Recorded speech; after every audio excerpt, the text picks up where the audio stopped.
how much water is there on the planet? Let me start there. So imagine taking all of the water that's on the planet and coalescing it into one big bubble. How much do we have? There you go. Can you see that? Right, now the problem is that's mostly salt water. It's all the oceans, seas, etc. So imagine stripping all of that out. Let's just leave the fresh water and see how much we have. Well, that's how much fresh water we have. However, 2/3 of that is locked in ice, West, East Antarctic and Greenland ice sheet. 1/3 of that is locked in groundwater, most of which is essentially inaccessible. So how much water do we actually have that we experience as water that's available to us in rivers, streams, lakes, wetlands? All right, for those of you who know the geography of the US, look around Atlanta. Can you see that? Okay, so that's how much water we have to play with. It's not finite in the sense that oil is finite, right? We're not going to run out. It gets constantly renewed. But at any given point in time, it's scarce, okay? How are we doing with this scarce resource? That surely has something to do with our security as a society and civilization. Well, turns out we're not doing terribly well. Otherwise, I wouldn't have anything to talk about. One thing you can look at, I work in a place that's I'm surrounded by ecologists, and so you can use ecology as a diagnostic of the state of this resource. So you'll know, as James mentioned before, that the natural world has been taking a hit as of late. Over the last 40 years, we've counted the number of animals that live in different systems. This is the Living Planet Index. And so this is what's happened to the marine environment. We've lost about 40% of animals connected to marine environments. Okay? This is not species, it's number of animals, head count. Similarly, we've lost about 40% of animals that are connected to terrestrial systems. Okay?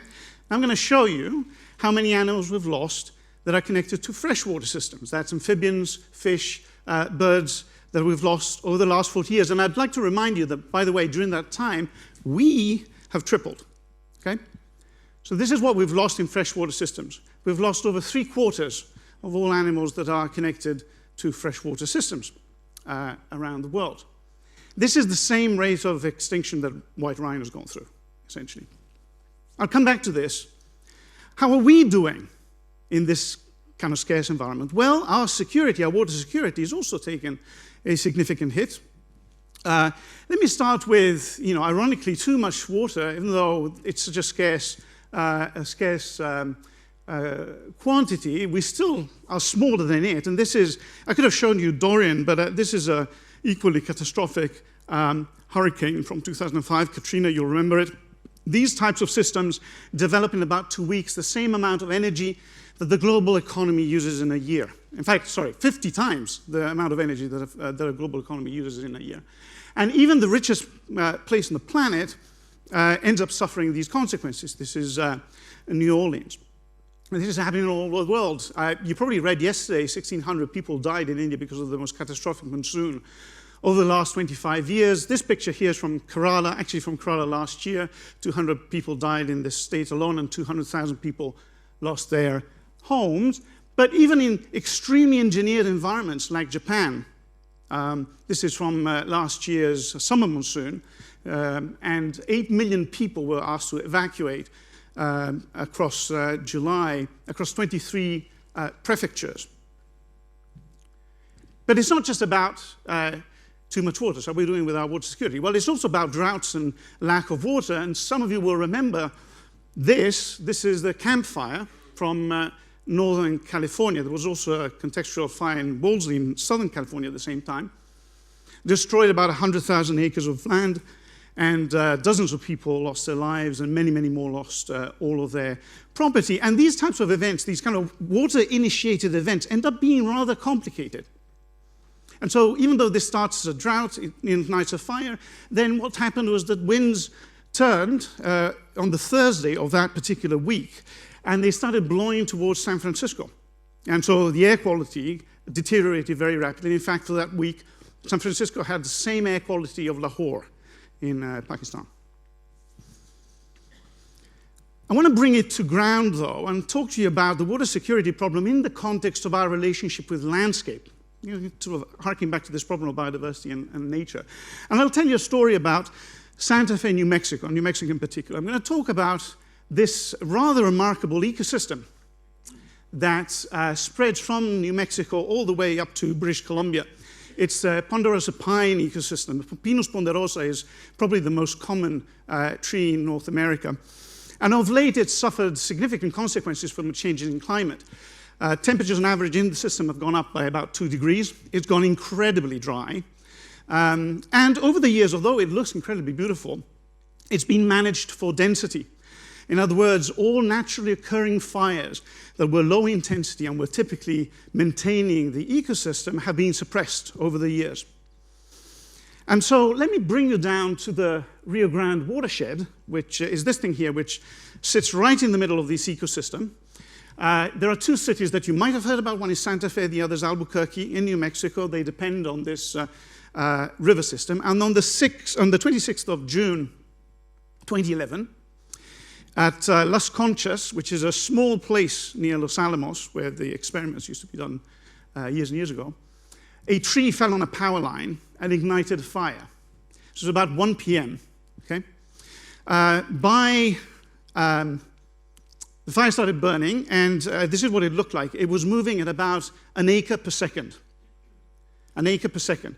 By the end of that day, it had burnt through 43,000 acres of landscape. By the end of the week, it had destroyed 150,000 acres of land, becoming, up to that point, the biggest fire in the history of New Mexico. And what it left behind was this, absolutely nothing. The whole thing was pulverized. And in fact, the fire burned so hot that soil vaporized, right?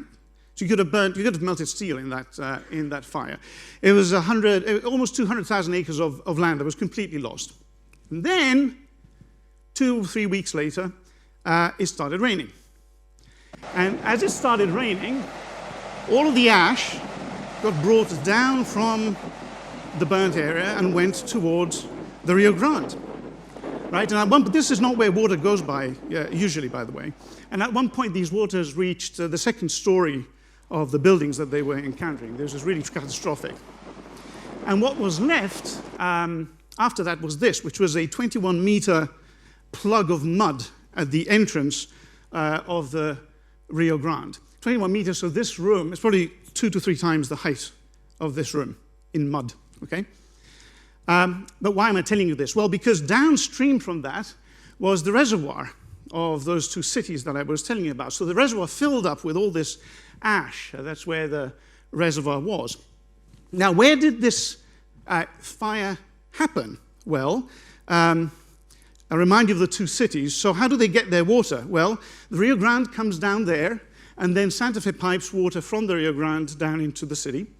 And then you have another water project up in the very far left corner, which is called the San Juan Shama water project. That conveys water into the Shama River, which is a tributary of the Rio Grande. And then all of that goes down to Albuquerque. So you see what happened? The fire burnt right through the middle of the water system of the state. Now, if you think of the water system as the treatment works and the likes, then, of course, this was out in the middle of a forest. But in fact, that fire burned through the water security system of the state. And this is what came out of the tap of Albuquerque for 4 weeks after. And so suddenly there was no water, and this was actually a federal disaster. So there's this really deep connection between the state of the ecosystem outside of these cities and the water security of people in these cities. This is not just a developed country problem. This is not just a problem that relates to, this kind of rather unusual for Europeans ecosystem. So I'll take you to the Tana River. In Kenya, the Tana River is a very important river, supplies 70% of the hydropower of Kenya, and it also supplies all of the water of Nairobi. And along its banks, there are 100,000 smallholders that grow tea. And as they grow tea, they don't terrace, so the topsoil of their farms washes into the river, and then it reaches the city where it clogs up the only water treatment works of Nairobi, which then goes down and does supply water 24/7. And people have to then switch to the jerry cans that you've seen upstairs. And of course, those jerry cans in urban systems becomes vectors for disease, cholera, gastroenteric problems, etc., etc. And so suddenly, what you had, which was a sustainability of agriculture problem, turns into a public health problem. Okay? And so it's for all of these reasons that people have been concerned about water security and the water crisis. But hopefully you'll see that this is not just about, it's not only about the problem of supplying clean drinking water. This is a problem of sustainability of the entire system. And that's why our friends at the World Economic Forum, they tend to rate risks in terms of likelihood and impact. And for 10 years running, they've done this. And typically you get things like, orbital debris, which I don't really stay up at night worrying about. But then you get into things like entrenched organized crime, maybe fiscal imbalances, and then at the very top, they typically place the water crisis. And that's because the water crisis, this manifestation of the failure of the climate system and our failure to manage our environment to achieve security for ourselves. Okay? Still with me? Okay. Now, if I were to stop here, this would be a distinctly depressing talk and in sort of line with a long stream of troubling news. But I do have a kind of silver lining to this story, if you will allow me, in the last few minutes. I have a proposition here, and that proposition is that nature is, in fact, our security infrastructure. That we ought to treat nature as our security infrastructure, in fact, as our water security infrastructure. That if we can protect landscapes such as this in the northwest of the United States, for example, and we can invest in nature to avoid the sorts of problems that I just described to you, we can actually achieve water security, but we can also restore that rather tragically lost biodiversity, and we may get a whole bunch of other ancillary benefits along the way. For example, the storage of carbon in those ecosystems that would then thrive in the watershed. And in order to illustrate this point, I'll give you an example of where this type of approach has been working for 100 years. How many of you have lived in New York? Oh, quite a few. Not as many as I thought. Well, New York is an interesting place. It's not the only place where this is true, but it's a very iconic place where this is true. New York gets its water gravity-fed from protected catchments out in upstate New York. Two major catchments, the Catskills up there on the far left, and then the Croton Reservoir, which is the kind of older system. And these are forested systems. They're protected. And because they're protected, New York gets what the EPA calls an avoidance filtration determination, which is a wonky way of saying that they don't have to filter their water because it's so clean it comes out of this catchment. And that water then gravity feeds into the system and gets to New York City, where it comes out of any one of your taps. And it turns out that this system is economically viable, because if New York were to do the alternative, which is not protect the watershed, but rather rely on engineered solutions, they would have to invest somewhere between $8 to $10 billion to build a filtration plant, whereas the protection of nature is a program that costs about $1.5 billion over 10 years. And so it's actually an economically, eminently viable way of protecting the environment. So here's the sort of solution in a box, if you will. If we manage to take situations where we have cities that are surrounded by water, and remember, 90% of the population of the planet lives within 10 kilometers of a body of water, right? So imagine we can take a place like this and protect and manage appropriately the working landscapes, and protect ecosystems. In other words, invest in nature. Maybe we can actually achieve some degree of water security. Now, is this some tree-hugging guy sitting here telling you that there's a piped-up Pollyannish dream possible? Actually, I don't think so. And we have evidence, not only that this was possible from New York, but evidence that it can also solve some very severe water security issues. Take Cape Town as an example. So many of you will have heard the story of Cape Town last year. Day zero, right? It almost ran out of water come July. There was a bunch of plans in the reservoir system that meant that the city was running out of water. Well, it turns out that the watershed within which Cape Town is based is full of invasive plant species. And those invasive plant species, eucalyptus and other, drink 2 months of water a year. 2 months of water a year for a city that was less than a month away from running out of water. And so if you were to restore the Fernborn, which is the original ecosystem around Cape Town, it is a very cheap, employment-heavy intervention that would actually reduce the water insecurity of that city by 1/6, right? And so it turns out that we have an opportunity to do this everywhere, almost everywhere on the planet. I mapped all the cities that have more than 100,000 people across the world, and 4/5 of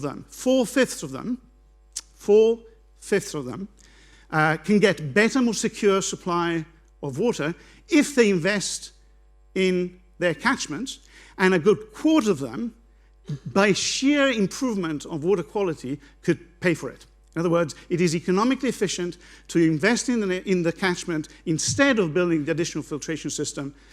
You can get a return on that investment in at least a quarter of the cities that have this potential. And if I had more time, I'd tell you how you do the other 3/4.